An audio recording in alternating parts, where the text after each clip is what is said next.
ان کے عمل کو اللہ اپنا عمل فرما رہا ہے. یہ وہ مقام ہے جس کی طلب ہر مسلمان کو ہونی چاہیے, ہر مومن کو ہونی چاہیے.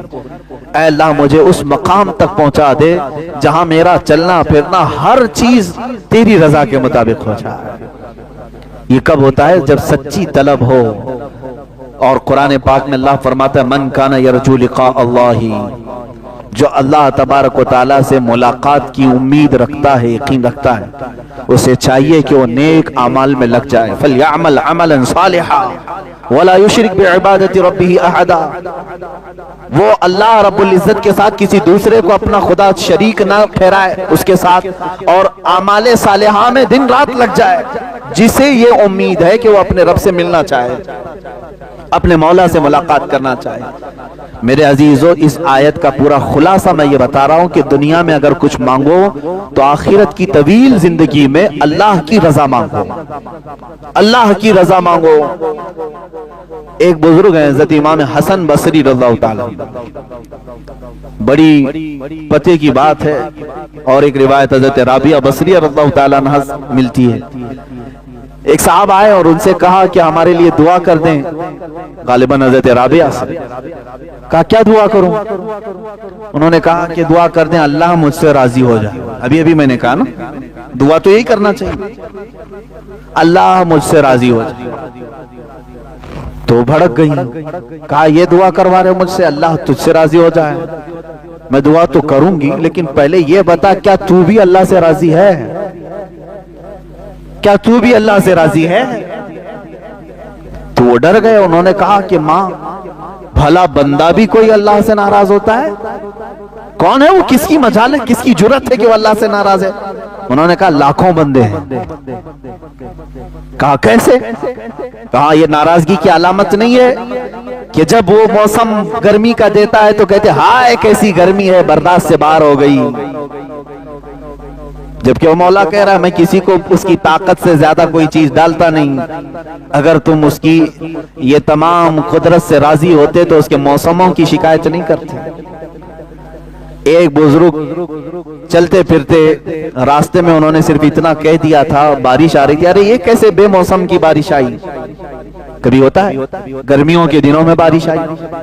غیب سے انہیں ندا آئی کہ اے بندے, کیا اب تو فیصلہ کرے گا کہ بارش کب ہونا چاہیے اور کب نہیں ہونا چاہیے؟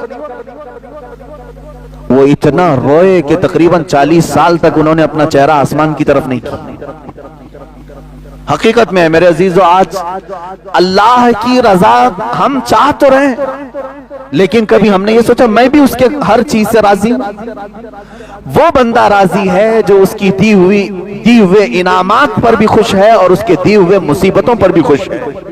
لیکن یہاں ہوتا نہیں ہے, بندہ مصیبتوں پر ناشکری کرتا ہے اور انعامات پر اسے بھول جاتا ہے. انعامات ملتے ہیں, خوشیاں آتی ہیں, کہتا میں نے کمایا, کبھی یہ نہیں کہتا ھذا من فضل ربی, یہ میرے رب کے فضل سے ہے. عزیزان گرامی, اللہ کی رضا مانگو لیکن خود کو پہلے اللہ سے راضی کرو, یعنی اپنے آپ کے دل کو بھی راضی کرو کہ جو کچھ بھی دنیا میں ہوگا وہ میرے مولا کی مرضی سے ہوگا. خاص طور پر عورتوں میں یہ ناراضگی اللہ تبارک و تعالیٰ کے متعلق بہت ملتی ہے. تم ناراض ہو گے اللہ تعالیٰ سے تو اس کا کچھ نہیں بگاڑ سکو گے, تمہاری دنیا بھی تباہ ہے اور آخرت بھی تباہ. تم بندے ہو, اللہ سے ناراض ہونا یہی نہیں کہ اس کو صرف گالیاں دینا, بلکہ بہت ساری چیزوں کو برداشت نہ کرنا یہ بھی اللہ سے ناراضگی کی علامت ہے جو تمہارے ساتھ. کسی کا انتقال ہوا تو کیا اللہ تعالیٰ نے تمہارے ساتھ ظلم کیا؟ تمہارے گھر میں کسی کی موت ہو گئی تو کیا اللہ کا ظلم ہے یہ؟ معاذ اللہ رب العالمین. لیکن کچھ لوگوں کی زبانوں سے یہ جملے نکل جاتے ہیں, کم سے کم اس گھر پر تو رحم کرنا چاہیے تھا, اس گھر پر تو رحم کرنا چاہیے. ایک بات یاد رکھیں, وہ قادر مطلق ہے, اس کے ہر فیصلے میں کوئی نہ کوئی حکمت ضرور ہے. وہ کس کی موت کب لکھا ہے جبھی ہوتی ہے. یہاں تک کہ فرشتوں میں سے بھی مقرب فرشتوں کو بھی یہ اختیار نہیں ہے کہ اس کے دیے ہوئے وقت سے ایک آن پہلے یا بعد کو ٹال سکیں یا پہل کر سکیں. وہ اللہ رب العزت کی حکمتوں میں سے. بندے مومن کو یہ چاہیے کہ ہر کام پر اس سے راضی رہے, اس کے بعد اس کی رضا کا سوال کرے. بات صحیح ہے؟ پہلے خود راضی ہو اللہ کے ہر حکمت سے، اور اس کے بعد سوال کرے اے اللہ تو بھی مجھ سے راضی ہو جا، تب بات دونوں برابر کہلائے گی۔ تم تو ناراض ہو اس سے، تم اس کے بہت سارے کاموں سے اپنی رضا ظاہر نہیں کرتے ہو، اور پھر اس سے دعا یہ کرتے ہو کہ اللہ تو مجھ سے راضی ہو جا۔ رب تبارک و تعالیٰ اگر یہ فرما دے کہ اے بندے کیا تو بھی راضی ہے اپنی زندگی میں؟ ہاں تو کہہ دو کہ زبان سے، لیکن عمل تمہاری شکایت کر رہا ہوگا۔ بیماریوں میں سب کو بتا دیتا ہوں، اچھائیوں میں کسی کو نہیں بولتا۔ دکان 100 دن چلایا، 99 دن فائدہ رہا، ایک دن نقصان ہوا، وہ نقصان کے دن کئی لوگوں کو شکایت تو کر دے گا، فائدہ جتنے دن ہوا تھا وہ سب کو نہیں بتائے گا۔ ارے نہ بتاؤ، نظر لگ جائے گی۔ انعامات کو تو تم نے بتایا نہیں، خسارے کو سب کے سامنے ذکر کیا، صحت کا تو کبھی اعلان نہیں کیا کہ میں بہت ہٹا کٹا ہوں، صحت مند ہوں، اللہ کا فضل ہے، لیکن بیماری کو سب کے سامنے ذکر کیا۔ اللہ کی رضا یہ ہے جو قرآن پاک کی آیت یہ بتاتی ہے، انا للہ و انا الیہ راجعون، بے شک ہم اللہ کے لیے ہیں دنیا میں اور اللہ ہی کی طرف لوٹنے والے۔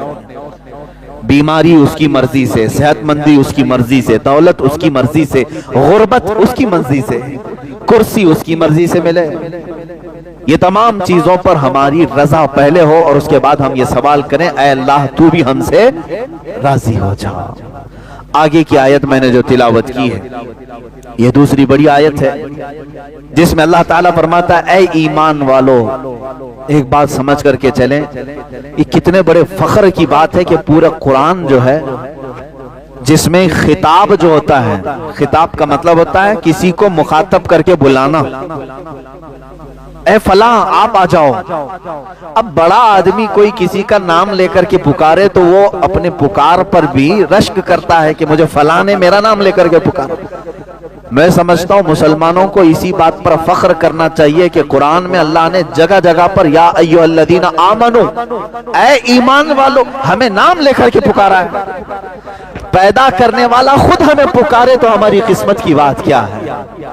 ایک ہی جگہ پر پورے قرآن میں کافروں کو پکارا گیا، باقی تقریباً یا ایھا الذین کفروا جو ایک جگہ ہے، اس کے علاوہ آپ سینکڑوں جگہ دیکھیں گے جہاں پر اللہ تعالیٰ نے ایمان والوں کو خطاب کیا۔ ظاہر سی بات ہے جس کو اپنی باتیں بتانی ہوتی ہیں اسی کو خطاب بھی کیا جاتا ہے۔ اب رب تعالیٰ آگے فرماتا ہے کونوا قوامین بالقسط، یہی ہمارا موضوع بھی رہا تھا پچھلے ہفتے، انصاف پر خوب قائم ہو جاؤ اللہ کے لیے، انصاف پر خوب قائم ہو جاؤ اللہ کے لیے۔ میرے عزیزو یہ بہت کٹھن مسئلہ ہے۔ انصاف جو ہے ایک ایسے بال کا نام ہے جس پر سارے چل نہیں سکتے، تلوار سے زیادہ تیز دھار، بال سے زیادہ باریک راستے کا نام ہے انصاف، عدالت۔ یہاں پر اپنے اور غیر کے ساتھ برابری کا معاملہ کرنا بہت نازک ہوتا ہے۔ مالدار اور فقیر کے ساتھ صحیح انصاف کرنا یہ بہت ہی نازک معاملہ ہوتا ہے۔ اچھے اچھے بہک جاتے ہیں، اچھے اچھے اس میں دھوکہ کھا جاتے ہیں۔ رب تعالیٰ کا حکم یہ ہے مومن وہ ہے جو انصاف پر خوب قائم رہے گا، کیونکہ اگر آج تم انصاف نہیں کرو گے، 4 پیسے تمہیں کسی سیٹ سے مل تو جائیں گے، لیکن 50,000 سال والی ایک عدالت قائم ہوگی جہاں تمہیں کھڑا کیا جائے گا۔ وہ قیامت کا دن ہوگا، وہ ایک دن 50,000 سال کے برابر کا، وہاں تو تمہیں انصاف سے گزرنا ہی پڑے گا، اور وہاں ایسا ہے انصاف، قرآن کہتے ہیں فَمَن يَعْمَلْ مِثْقَالَ ذَرَّةٍ خَيْرًا يَرَهُ وَمَن يَعْمَلْ مِثْقَالَ ذَرَّةٍ شَرًّا يَرَهُ۔ تم اگر ذرہ کسے کہتے ہیں؟ ایٹم، ذرہ، فزکس وغیرہ پڑھنے والے طلبہ کو معلوم ہونا چاہیے ذرہ کس کو کہتے ہیں۔ ذرہ جو ہے جس کو مائکروسکوپ سے بھی دیکھا جائے تو بہت چھوٹا دکھتا ہے، وہ ذرہ ہے، اور اللہ تعالیٰ فرماتا ہے تم نے ذرے کے برابر بھی اگر نیکی کی ہے قیامت کے دن وہ بھی میں تمہارے سامنے لاؤں گا، اور ذرے کے برابر بھی اگر برائی کی ہے تو وہ بھی تمہارے سامنے لاؤں گا، سب چیزیں لائی جائیں گی۔ بلکہ سورہ لقمان میں تو اللہ تعالیٰ یوں فرماتا ہے یا بنی انہا ان تک مثقال حبۃ من خردل فتکن فی صخرۃ او فی السماء او فی الارض او فی السماوات او فی الارض یأتی بها اللہ۔ اللہ تعالیٰ فرماتا ہے کہ اگر تم نے رائی کے دانے کے برابر، رائی کا دانہ جانتے ہو نا، رائی کے دانے کے برابر بھی برائی کی، کہاں جا کر کے؟ پہاڑ کی چٹانوں میں اندر داخل ہو کر کے، آسمانوں میں اوپر جا کر کے، یا زمین کی تہ میں جا کر کے اگر گناہ کر کے آئے ہو، یأتی بہ اللہ، رب فرماتا ہے قیامت کے دن اللہ وہ بھی تمہارے سامنے لائے گا، وہ سامنے لائے گا، وہ تمہیں دکھایا جائے گا، وہ انصاف کا دن ہے۔ اسی لیے سورہ فاتحہ کی بھی آیت یہ کہتی ہے مالکی یوم الدین، اللہ کی تعریف میں تیسری آیت یہی ہے کہ وہ قیامت کے دن کا مالک ہے، اور ایسا مالک ہے کہ وہاں کسی نبی کی بھی نہیں، یعنی شروع کا وقت ایسا ہے کہ نبی کی بھی اس وقت کوئی آواز نہیں ہوگی جب تک میرے آقا صلی اللہ تعالی علیہ وسلم کی شفاعت شروع نہیں ہوگی۔ وہ قیامت کا دن جب خدائے قہار غضب پر ہوگا اور بندوں کے سارے اعمال دفتر کے دفتر لائے جا رہے ہوں گے، یاد رکھنا تم اگر انصاف سے ہٹو گے زندگی میں یہ سب چیزیں لائی جائیں گی۔ آج کسی کا مال ہڑپ کر کے بیٹھو، کسی کا حق کھا کر کے بیٹھو، قرضے دبا کر کے بیٹھو، تو لوگ سمجھتے ہیں کہ کون کیا کر لے گا ہمارا، کیس کرنا ہے کیس کر لو، حکومتیں آتی رہتی جاتی رہتی بدلتی رہتی، کورٹ میں 25 سال چلے گا، کیا ہو جائے گا ہمارا۔ یاد رکھنا اس دن وہ سارا نشہ نکل جائے گا جو قیامت کا دن ہوگا، جو جس کا حق کھایا ہے وہ چھوڑا نہیں جائے گا۔ ایک بات یاد رکھ لیں، حقوق اللہ معاف تو کیے جا سکتے ہیں، حقوق العباد بندہ جب تک نہیں معاف کرتا تب تک نہیں چھوڑا جائے گا۔ حقوق اللہ کیا ہے؟ شراب پیتے تھے تم، معاذ اللہ، جوا کھیلتے تھے، یہ زنا ہو گیا، اور بھی کئی گناہ ایسے ہیں جو حقوق اللہ ہے، تم نے توبہ کر لیا، یہ اللہ کی مرضی پر ہے، وہ چاہے تو قیامت کے دن کھولے گا بھی نہیں، چھپائے گا، معاف کر دے گا۔ لیکن ایک حقوق العباد ہے، فلاں کا پیسہ پکڑ کر کے رکھا ہے، فلاں کی جائیداد ہڑپ کر کے رکھا ہے، کسی کا کچھ لے کر کے رکھا ہے، یہ مت سمجھنا قیامت کے دن ارحم الراحمین سب معاف کرے گا۔ رب تعالی جہاں ارحم الراحمین ہے وہیں اللہ انصاف کو سب سے زیادہ قائم کرنے والا ہے۔ قیامت کے دن انصاف قائم کیا جائے گا، اس مظلوم کو بلایا جائے گا، تیرا حق اس نے دنیا میں لیا تھا، وہ کہے گا ہاں مولا، کیا تو اسے معاف کرتا ہے؟ ارے وہ دن کون معاف کرے گا؟ وہ کہے گا نہیں مولا مجھے اس کی نیکیاں چاہیے، دلائی جائیں گی پوری نیکیاں، اگر کم پڑے تو یہ مظلوم بندہ کہے گا میرے گناہ اٹھا کر کے اس پر ڈال دے، اللہ تعالیٰ فرمائے گا اس کے گناہ اٹھاؤ اور حق مارنے والے کے سر پر ڈالو۔ کچھ ایسے لوگ ہوں گے نمازی، حاجی، سب کچھ ہوں گے، لیکن حق مار کر کے آئے ہوں گے، نیکیاں سب بٹ چکی ہوں گی، دوسروں کے گناہ اٹھا چکے ہوں گے اور دوزخ میں جا رہے ہوں گے۔ دنیا میں نیکیاں کرتے تھے لیکن حقوق العباد میں گرفتار تھے۔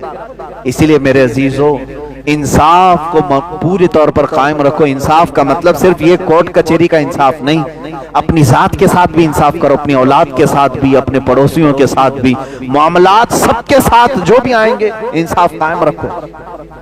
مزدوروں کے ساتھ انصاف تمہارا الگ ہے، تمہاری بیویوں کے ساتھ تمہارا انصاف الگ ہے، ان کے ساتھ ظلم نہ ہونے پائے، تمہاری اولاد کے ساتھ انصاف الگ ہے، ہر چیز میں پکڑ ہو سکتی ہے۔ تم اپنی کمپنی چلا رہے ہو، مزدور میں کسی کی بھی ناحق تم نے تنخواہ کاٹ لی، کسی کو اس کی ڈیوٹی سے زیادہ کام لے لیا اور اس کو اس کی اجرت نہیں دی، اسی ایک نا انصافی کی وجہ سے قیامت میں تمہاری نیکیاں دینی پڑ جائیں گی۔ بیوی رکھا تھا اور اس کو کام کی مشین سمجھ کر کے سب کرواتا تھا، وہ ناراض تھی، اللہ نے جتنے حقوق اس کے بیان کیے وہ نہیں ادا کرتے تھے اور اس کے ساتھ زور زیادتی ہوتی تھی، تو یہ قیامت کے دن لایا جائے گا۔ ارے بیوی تو بیوی ہے، بیلوں کو جو مارے ہوں گے جانوروں کو ان کو بھی لایا جائے گا قیامت کے دن، وہ سینگ مار مار کر کے اپنا بدلہ لیں گے۔ ہاں یہ حدیث پاک میں ملتا ہے، جانوروں کو ناحق جس نے مارا ہے وہ بھی بدلہ دیا جائے گا۔ وہ اللہ جو قرآن میں کہتا ہے یحب المقسطین، وہ انصاف کرنے والوں کو پسند کرتا ہے، تو قیامت کے دن کیا انصاف چھوڑ دیا جائے گا؟ نہیں، حقوق العباد پورے لائے جائیں گے۔ اولاد تمہاری 4 بیٹے تھے، کسی ایک کو سب سے زیادہ دیا باقی کو دبا دیا، یہ مت سمجھنا دنیا ہے سب چل جائے گا۔ قیامت کے دن پکڑ ہوگی، ساری اولاد کو تمہیں ایک نظر سے دیکھنی ہوگی۔ کسی باپ کو یہ اختیار نہیں دیا شریعت نے کہ وہ اپنی کسی اولاد کو آگ کر دے، یعنی جائیداد نہیں دوں گا، اس کو لکھوا لیا کہ آج سے تو میرا بیٹا نہیں ہے، تیری شکل نہیں دیکھوں گا، تو میری میت پر نہ، اپنے اولاد سے اس کو خارج کر دیا۔ کسی باپ کو شریعت نے یہ اختیار ہی نہیں دیا ہے، اور اگر کسی نے ایسا کیا بھی ہے قیامت کے دن وہ پکڑا جائے گا۔ بیٹے نے اپنے باپ کے ساتھ جو کچھ بھی کیا ہے وہ سزا بھگتے گا، لیکن دنیا میں تم اس کی وراثت میں اور اس کے حقوق میں ایک پیسہ بھی نہیں رکھ سکتے۔ باپ کو بہنوں کا حق مارا ہے، کئی جگہوں پر دیکھا گیا ہے۔ ان کی شادی بیاہ کے بعد بھائی کہتے ہیں ارے اس کی شادی میں بہت سارا خرچہ تو ہو گیا، اب ابا کی جائیداد میں ان کو نہیں دیں گے۔ حق مار کر کے بیٹھے ہوئے، نمازوں پہ نمازیں ہیں، اور اپنی سگی بہنوں کا حق مار کر کے حج پر جا رہے ہیں۔ یہ کیسا حج ہے؟ چوہے کھا کر کے بلی حج کو چلی، جو محاورہ ہے۔ اسی طرح سے کئی لوگ کرتے ہیں، ان کی عبادتیں نہیں، وہ حقوق العباد میں گرفتار ہیں۔ حقوق العباد کا مطلب ہے بندوں کے حقوق پورے ہونے چاہیے، اور اللہ تعالیٰ قرآن میں فرماتا ہے کونوا قوامین بالقسط، اے ایمان والو انصاف پر پورے کے پورے اتر جاؤ، پورے کے پورے۔ حتیٰ کہ میں آپ کو بتاؤں اپنے جسم کے ساتھ بھی ہمیں انصاف کرنا ہے، جسم کے ساتھ بھی انصاف ہے۔ حضور صلی اللہ تعالیٰ علیہ وسلم کی بارگاہ میں 3 صحابہ آئے جو قسمیں کھا رہے تھے حضور کی عبادت کو دیکھ کر۔ ایک صحابی نے کہا میں رات بھر آج سے نہیں سوؤں گا، عبادت ہی کروں گا۔ ایک نے کہا میں کنٹینیو روزے رکھوں گا۔ ایک نے کہا میں آج سے کبھی کسی عورت کو چھوؤں گا نہیں، میری بیوی کو بھی چھوڑ دوں گا۔ حضور صلی اللہ تعالیٰ علیہ وسلم باہر آئے اور فرمایا کون کون ہے جو تم میں اس طرح کی قسمیں کھا رہا تھا؟ انہوں نے کہا یا رسول اللہ صلی اللہ علیہ وسلم آپ کی عبادتوں کو دیکھ کر کے ہم نے اس طرح کہا، جب آپ معصوم ہو کر رات بھر عبادت کرتے ہیں تو ہم تو اور زیادہ عبادت کرنا چاہیے۔ حضور اکرم صلی اللہ تعالی علیہ وسلم نے فرمایا ان علیک جسمک لجسمک حق، اللہ کے حبیب صلی اللہ علیہ وسلم فرماتے ہیں بے شک تم پر تمہارے جسم کا بھی حق ہے، تمہارے اوپر تمہارے جسم کا بھی حق ہے۔ اللہ کی عبادت کرو تھوڑی رات اور اپنے جسم کو آرام بھی دو، اور اگر تم نے اس کو جلا کر اس کو تکلیف میں ڈال کر کے رکھا تو پھر یہ جسم بھی قیامت کے دن تمہارے خلاف مقدمہ کرے۔ ہاں ہمیں انصاف اسلام نے یہ سکھایا، اپنے جسم کے ساتھ یہاں تک بھی انصاف ہے۔ جو چیزیں تمہارے جسم کی ضروریات تھیں اس کو روک نہیں سکتے تو یہیں سے سمجھ میں آتا ہے جنہوں نے اپنے ہاتھوں ہلاکت کیا، اپنی گٹکا کھا کھا کھا کر کے پورا منہ سڑ گیا، یاد رکھنا تم نے کس کے ساتھ ظلم کیا؟ تم یہ سوچتے ہو کہ میری زندگی ہے، میرا جسم ہے، میں کچھ بھی کر لوں، قیامت کے دن تمہاری یہ جبڑے تمہارے خلاف بولیں گے کہ مولا اس نے تیری نافرمانی میں مجھے جلا کر خاک کر دیا۔ کسی بھی چیز کی لمٹ ہے، میں تو گٹکے کی بات کر رہا ہوں، کھانا ہی صحیح، چلو گٹکا چھوڑو، حلال کھانا ہی، چاول ہی اتنا کھایا کہ پیٹ پھٹ گیا، یہ بھی جائز نہیں ہے، یہ بھی جائز نہیں ہے کہ تم نے اپنے جسم پر ظلم کیا، اس کی حیثیت سے زیادہ اس پر بوجھ ڈالا۔ آپ دیکھ رہے حضور اکرم صلی اللہ تعالیٰ علیہ وسلم کے پاس ایک صحابی آئے اور کیا شکایت لے کر کے آئے؟ میرا اونٹ بدک گیا ہے۔ اونٹ جب سرکش ہوتا ہے نا جلدی قابو میں نہیں آتا، پکڑ میں نہیں آتا۔ وہ آئے حضور اکرم صلی اللہ علیہ وسلم کی بارگاہ میں، حضور نے کہا چلو میں دیکھتا ہوں۔ جب حضور اکرم صلی اللہ تعالیٰ علیہ وسلم گئے تو واقعی وہ اونٹ کسی کے ہاتھ میں نہیں آ رہا تھا، صحابہ ڈر گئے۔ جب اونٹ سرکش ہوتا ہے تو انسان کی کھوپڑی کھینچ لیتا ہے، بہت سخت ہو جاتا۔ اللہ کے حبیب صلی اللہ تعالیٰ علیہ وسلم نے کہا سب ہٹ جاؤ میں جا کر دیکھتا ہوں۔ حضور آگے چلنے لگے، صحابہ ڈر گئے کہ اونٹ سرکش ہے کہیں نقصان نہ پہنچا۔ میرے آقا صلی اللہ علیہ وسلم چلتے چلتے وہ سرکش اونٹ کے سامنے تک آ گئے، صحابہ پیچھے سے ڈر رہے تھے۔ اللہ کے نبی صلی اللہ علیہ وسلم نے فرمایا کوئی جانور مجھے ایذا نہیں دیتا، اللہ کے نبیوں کو جانور ایذا نہیں دیتے۔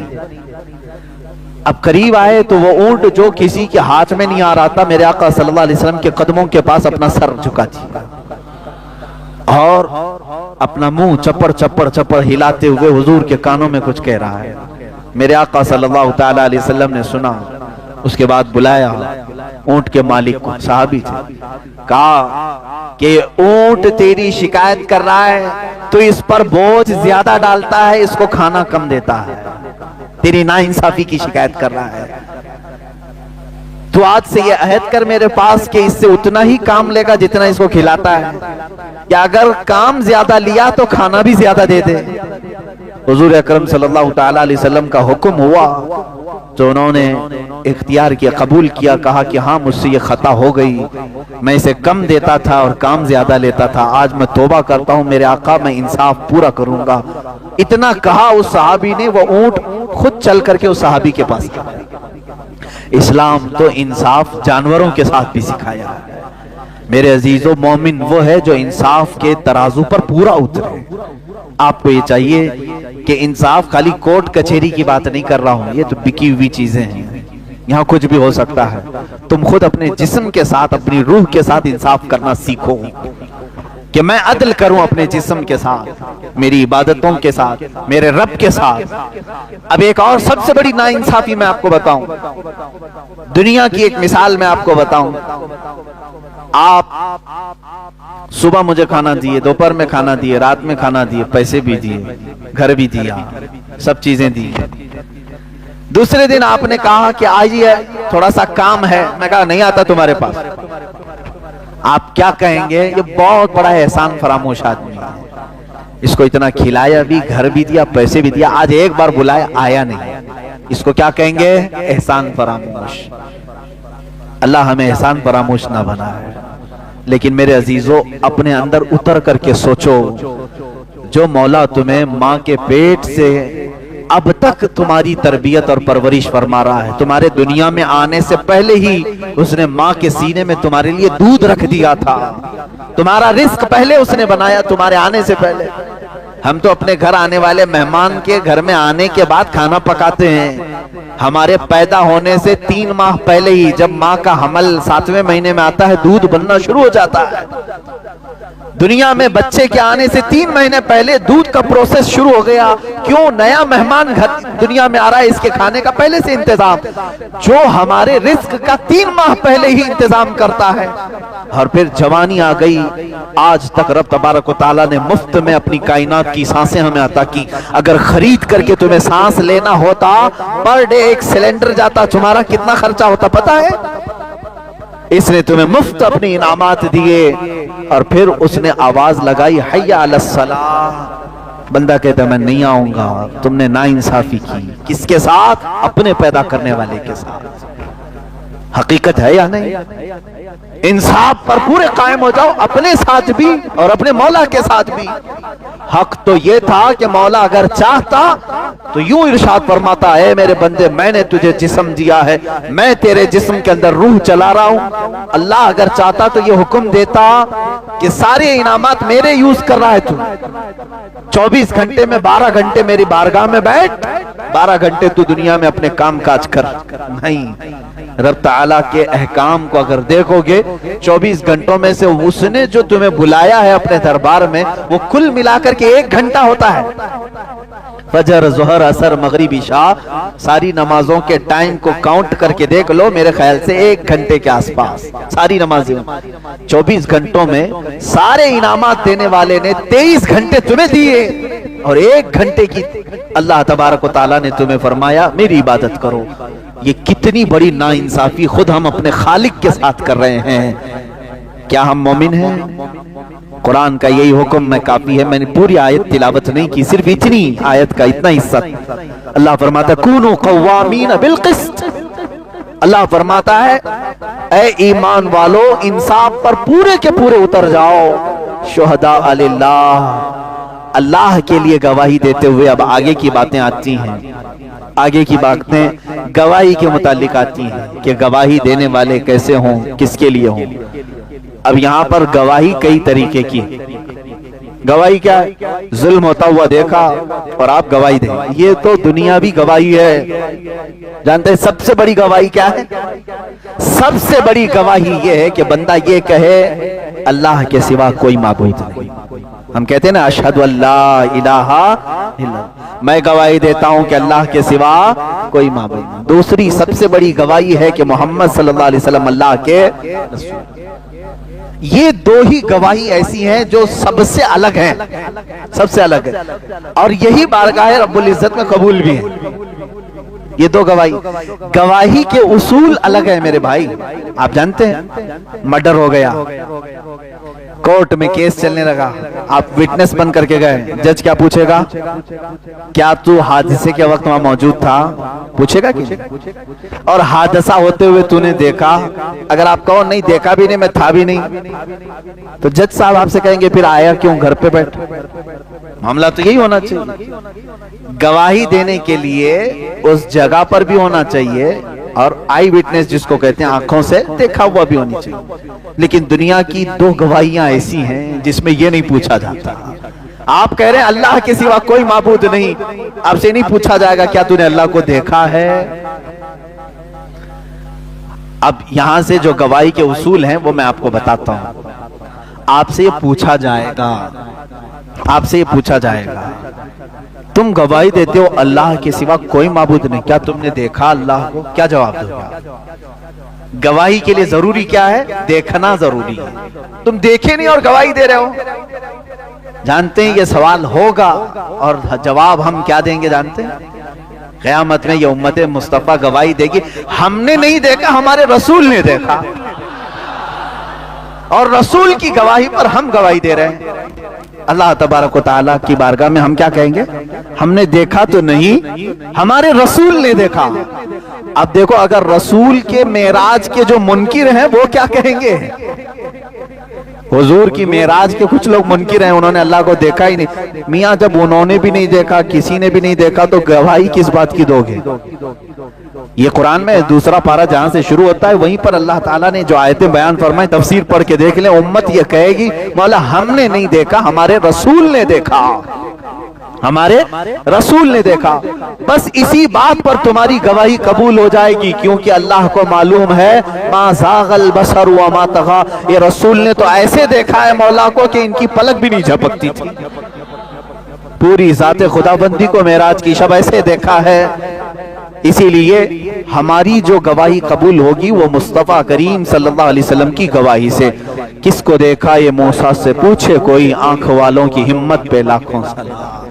آیت کریمہ اسی گواہی کے متعلق جو دنیاوی گواہی ہے وہ میں کل کی تفسیر میں عرض کروں گا. آج چونکہ ذکر کی مجلس ہے میرے عزیزوں, میں نے تفسیر کی ابتدا کرنی تھی, اس لیے میں نے دو آیتیں برکت کے لیے تلاوت کی ہیں. آج کی یہ محفل جو ہے ذکر اللہ کی ہے, آپ سب کو معلوم ہے. الحمدللہ وکفا وسلام علی حبیبہ المصطفیٰ, اما بعد فاعوذ باللہ من الشیطان الرجیم, بسم اللہ الرحمن الرحیم. ان اللہ وملائکتہ یصلون علی النبی یا ایہا الذین آمنوا صلوا علیہ وسلموا تسلیما. اللہم صل علی سیدنا و مولانا محمد معدن الجود والکرم وآلہ واصحابہ الکرام وابنہ الکریم وبارک وسلم صلاة دائمة سرمدا ابدا. بسم اللہ الرحمن الرحیم. یا ایہا الذین آمنوا کونوا قوامین بالقسط شہداء للہ ولو علی انفسکم بالوالدین والاقربین بالمعروف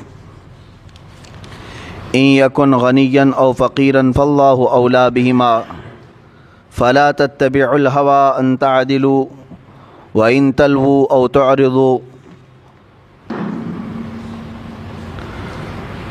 فإن الله كان سميعا بصيرا وإن تلووا أو تعرضوا فإن الله كان بما تعملون خبيرا. يا أيها الذين آمنوا بالله ورسوله والكتاب الذي نزل على رسوله والكتاب الذي أنزل من قبل ومن يكفر بالله وملائكته وكتبه ورسله واليوم الآخر فقد ضل ضلالا بعيدا. صدق اللہ مولانا العظیم. بارگاہ رسالت معاب صلی اللہ تعالیٰ علیہ وسلم میں درود پاک کا ہدیہ پیش کریں. اللہم صلی وسلم علی سیدنا محمد وآلہ واصحابہ وبارک وسلم صلاة دائمة سرمدا ابدا. آیت کریمہ جو کل میں نے تلاوت کی تھی اسی کو آج میں نے مکرر تلاوت کیا ہے, جس کا ایک ٹکڑا آپ کے سامنے موجود تھا. اللہ تبارک و تعالیٰ فرماتا ہے اے ایمان والو انصاف پر خوب اتر جاؤ.